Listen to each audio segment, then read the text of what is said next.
Welcome to Cape Town News. Today is Sunday, the 20th of July 2025, and in case you missed it, here's a recap of the top stories that made headlines in the Western Cape this past week. A multi-agency law enforcement operation has seen more than 18 illegal firearms removed from the streets in recent weeks, in what Western Cape authorities are calling a major breakthrough in the fight against gang violence. The confiscations were made across several hotspots including Gugulethu, Philippi East, Crossroads, Hanover Park, and most significantly, Mitchell's Plain, where 9 firearms were recovered in just 3 days. Western Cape Minister of Police Oversight and Community Safety, Minister Marais, has praised both the SAPs and LEAP officers involved, calling the operation a vital step in reclaiming our communities. A rifle was notably found near the scene of a recent mass murder in Gugulethu, while ongoing operations by the anti-gang unit continue to yield ammunition and firearms across the Cape Flats. Minister Marais also acknowledged the critical role played by tip-offs from Cape Townians, saying, "The bravery of those who speak out is helping law enforcement save lives. We need to keep working together to root out illegal firearms from our neighborhoods." The minister encouraged further collaboration, urging Cape Townians to report suspicious activity and assist law enforcement. "This is how we win the war. One firearm, one street at a time," she said. A damning new study by independent scientists has accused Cape Town officials of misrepresenting the severity of sewage pollution entering rivers, aquifers, and coastal waters.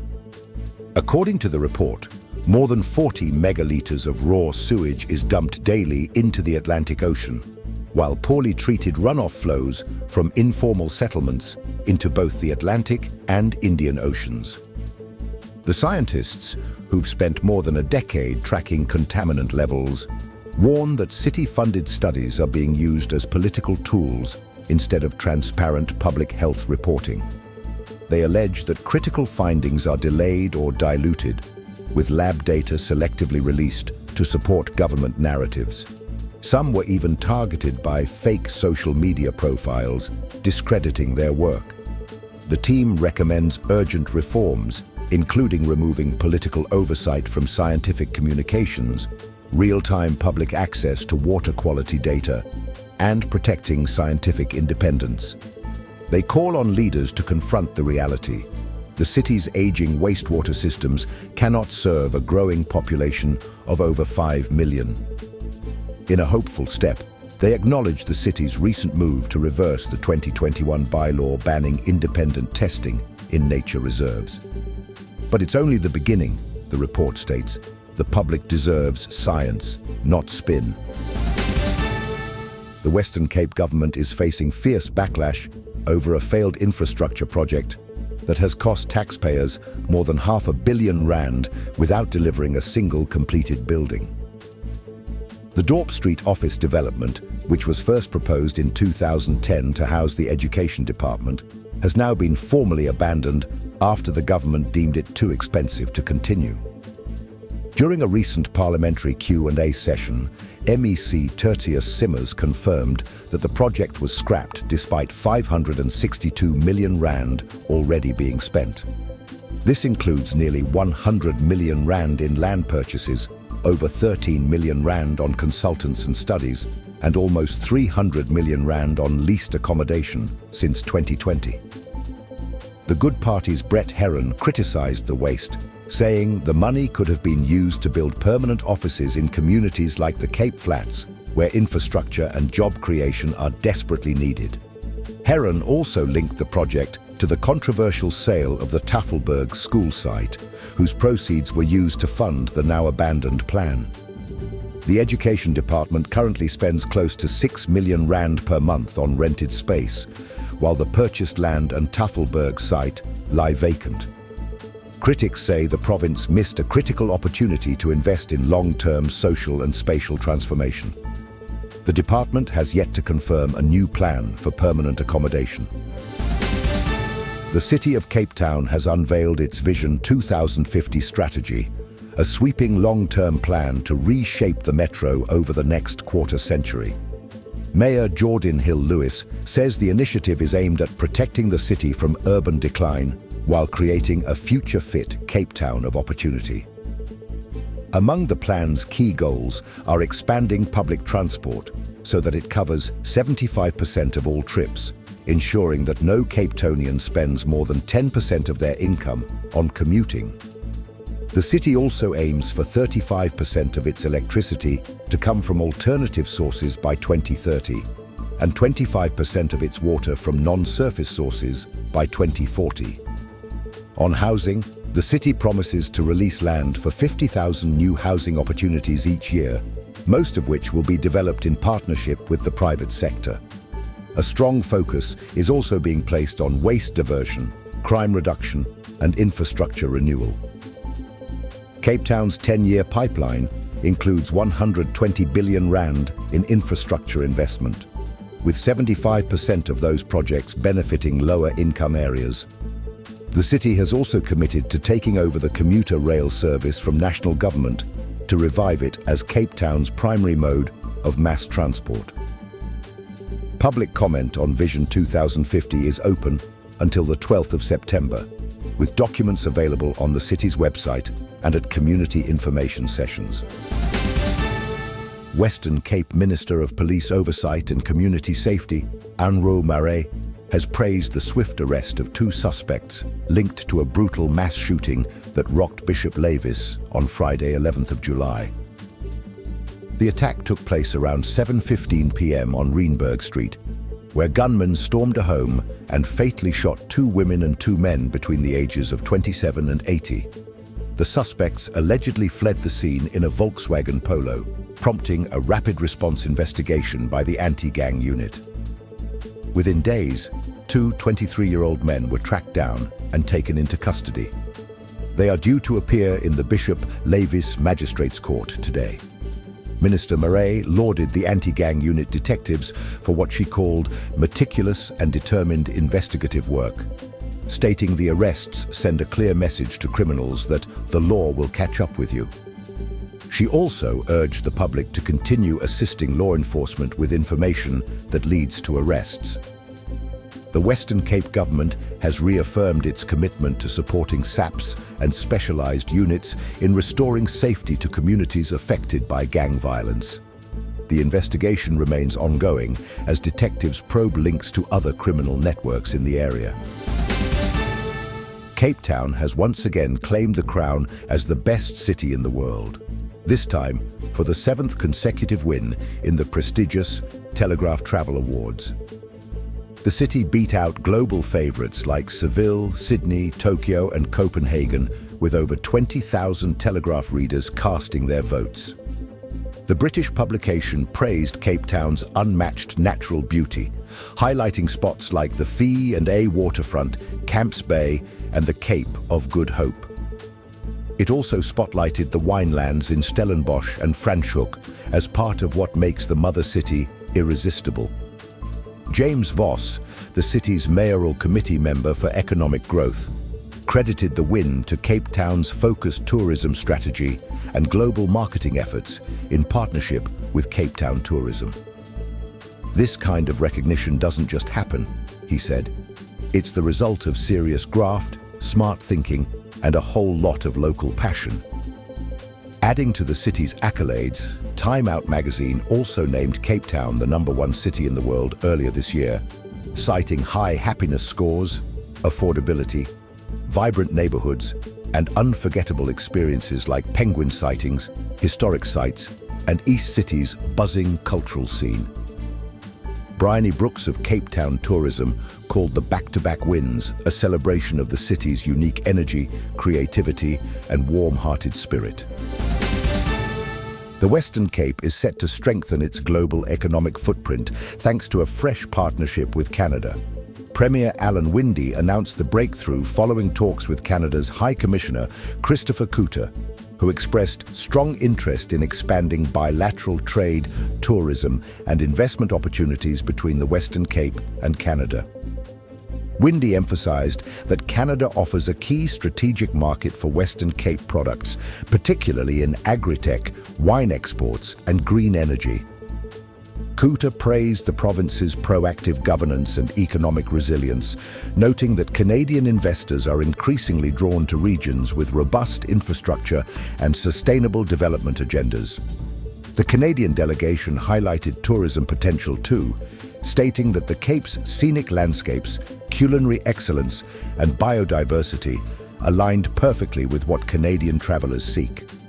The discussions also touched on collaborative skills development, tech innovation, and opportunities for Canadian institutions to partner with local universities.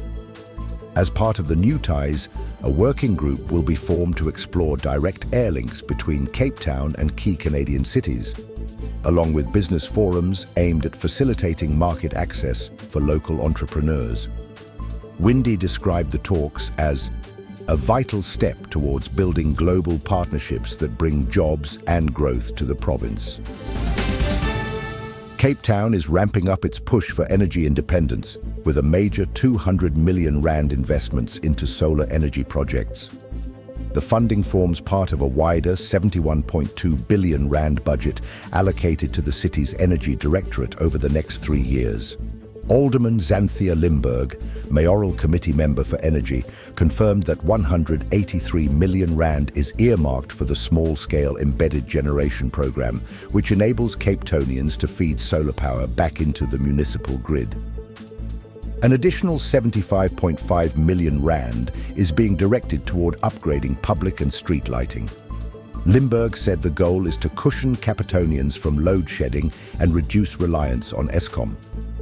She also pointed to the success of the Cash for Power program launched in 2024, where over 1,800 registered users have earned more than 50 million by feeding solar energy into the grid.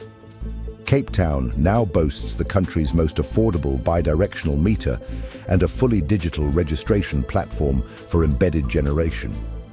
The city is also investing over 1.2 billion rand to upgrade the Steenbras Dam hydro-pumped storage scheme and has committed 57 million rand to complete the Atlantis solar plant, which will feed 7 megawatts into the grid. A new battery energy storage tender has been issued for the Atlantis site to support integration of solar power. Limburg confirmed that the city's tariff reforms are aligned with National Treasury's Operation Vulindlela. Western Cape Minister of Police Oversight and Community Safety, Minister Marais, has strongly condemned the fatal shooting of 3 men in Gugulethu's New Crossroads area on Wednesday, the 16th of July. The violent attack, which also left 2 others injured, occurred when 4 armed suspects stormed a house in Dorp Street and opened fire. Speaking on Thursday, Minister Marais described the tragedy as yet another example of how illegal firearms are fueling relentless bloodshed in Cape communities. She urged Cape Townians to work closely with SAPS and report any information that could lead to the swift arrest of the perpetrators. Provincial detectives from the Serious and Violent Crime Unit have taken over the investigation. Authorities believe the incident may be linked to ongoing gang conflict, although no official motive has been confirmed. Marais emphasized that the proliferation of illegal firearms and ammunition remains a big contributor to horrific crimes like this.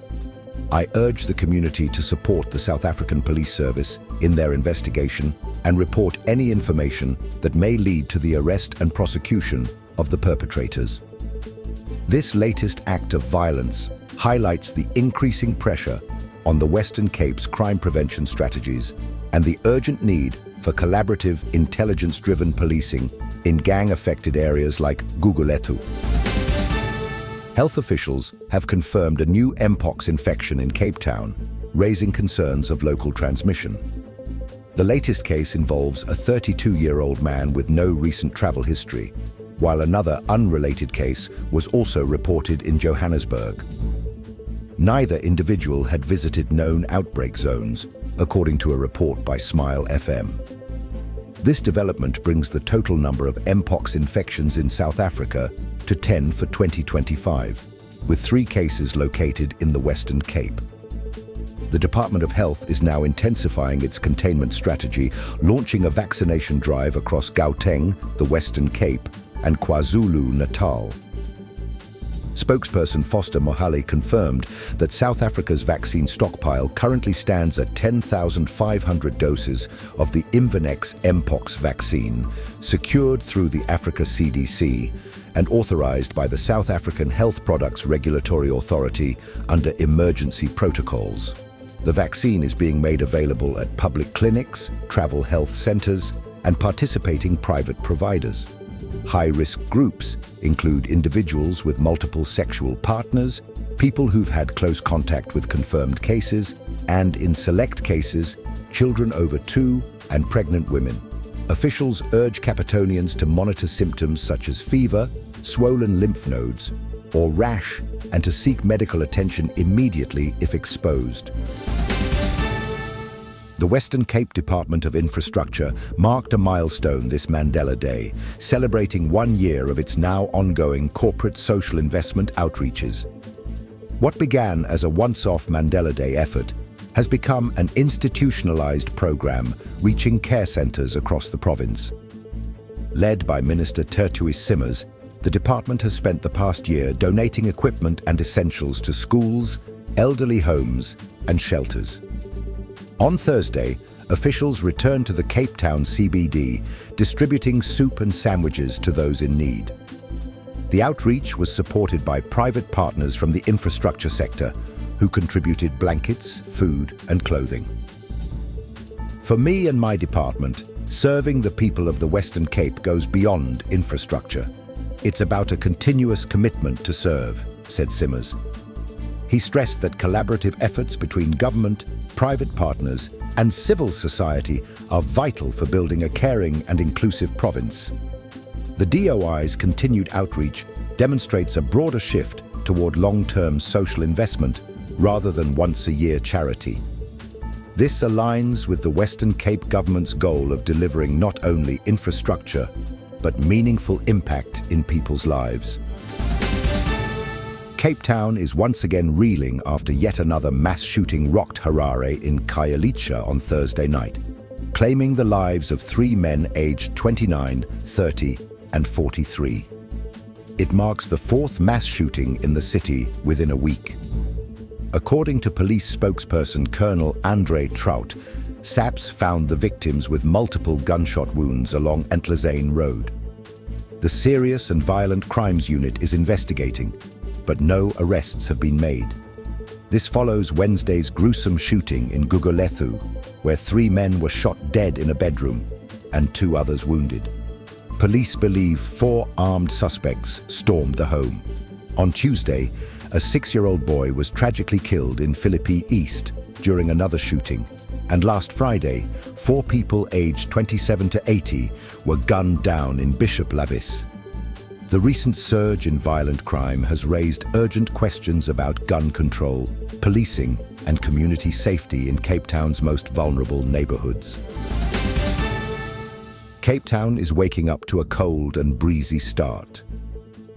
Temperatures will struggle to climb past 14 degrees Celsius, and there's a chance of light morning showers drifting in from the coast. Paarl will be even chillier at around 13 degrees Celsius, with grey skies hanging low through most of the day.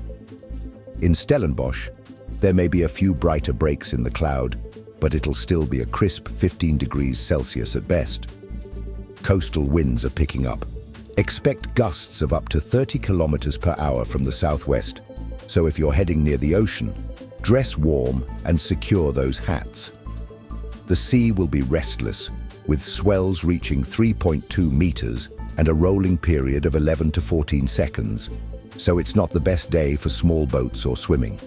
Your Monday tides: low tide at 5:54 a.m., high tide by 12:03 p.m., and another low rolling in at 6:28 p.m. The sun will rise a little later at 7:48 a.m. and wind down with sunset at 5:45 p.m. UV levels will stay low, but don't let that fool you. It's still winter and the air's biting. If you're commuting, grab a warm drink and an extra layer. You'll feel the difference the moment you step outside. If you found this update helpful, subscribe and hit the notification bell so you never miss a story. We appreciate your support. Let us know your thoughts in the comments below. Until next time, stay safe, informed, and connected.